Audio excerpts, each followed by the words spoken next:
The People's Action Party has introduced two new faces to its election lineup for Tanjong Pagar GRC. And my colleague John Leong is with us right now with all the details. John?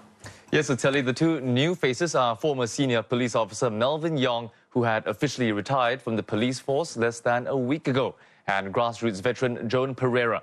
At the introductions today, Labour Chief and MP Chan Chun Sing says Tanjong Pagar embodies the spirit of Singapore, where the leadership, together with the support of residents, have turned a tough environment into an endearing home. And he says the team wants to keep that special spirit. From old to new, these flats showcase the remarkable development of one of Singapore's oldest estates. And this is the new PAP team that has pledged to continue Tanjong Pagar's transformation. The new faces are 43-year-old former Assistant Commissioner of Police Melvin Yong and 48-year-old Assistant General Manager and not-for-profit organisation Temasek Cares, Joan Pereira. Their introductions follow the departures of Singapore's founding Prime Minister Kuan, who died in March, and Dr. Lily Neo, who will now contest in Jalan Besar GRC.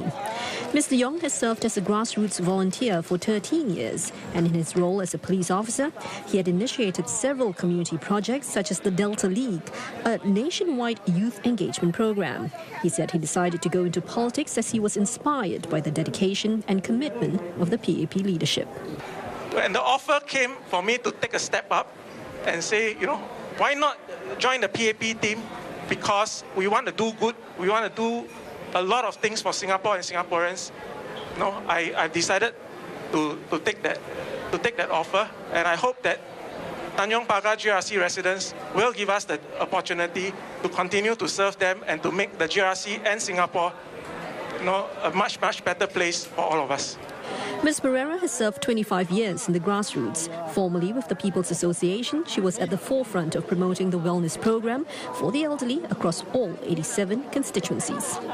An area that I wish to champion is the formation of networks, social groups that meet on a regular basis, whether it's twice a week, whether it's daily, whether it's 3 times a week. Because such groups act as an informal roll call. If for some reason or other, a member of the group does not turn up for his regular exercise session, coffee sessions, chit-chat sessions, the rest of the members will go check on him and wonder what has happened to him, so that we can build a community where everyone cares for one another, looks out for one another. And that is the vision I hope to achieve. Now, the candidates were unveiled in an area of historical significance for Tanjong Pagar.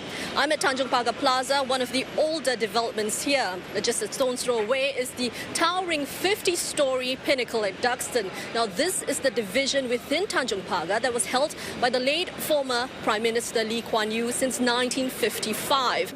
And there were many references to Mr. Lee's legacy during the team's introductions. The story of Tanjong Pagar is the story of Singapore. How Tanjong Pagar transformed from a very difficult environment to what it is today is also a mirror image of how Singapore has transformed itself from third world to first. But we must not rest on our laurels.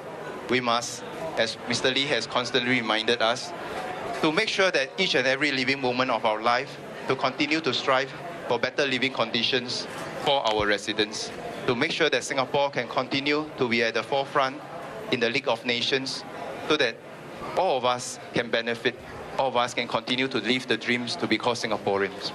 When asked who would take over Mr. Lee's Tanjong Pagar division, the incumbent MPs said the team will decide after the coming elections.